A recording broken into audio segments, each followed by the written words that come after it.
Hello નમસ્કાર વિદ્યાર્થી મિત્રો નમસ્કાર હું ઓઝા ફાલ્ગુન તમારું ઓઝા ક્લાસીસ ચેનલમાં સ્વાગત કરું છું. તો વિદ્યાર્થી મિત્રો આપણે આજે સમાંતર બાજુ ચતુષ્કોણના પાયાનું કઈ રીતે આપણે એક જ મિનિટનો દાખલો શીખી શકું 1 મિનિટના શોર્ટ્સમાં. તો વિદ્યાર્થી મિત્રો જો આ ઊંચાઈ છે 3.5 સેમી જેને h વડે દર્શાવ્યો છે.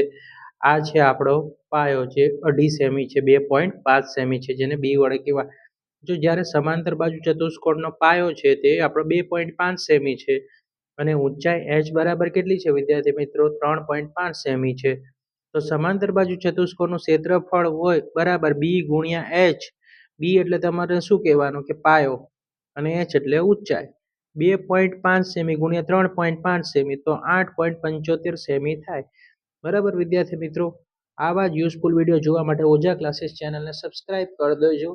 આવા જ યુઝફુલ વિડીયો અમારી ચેનલ પર તમને જોવા મળશે.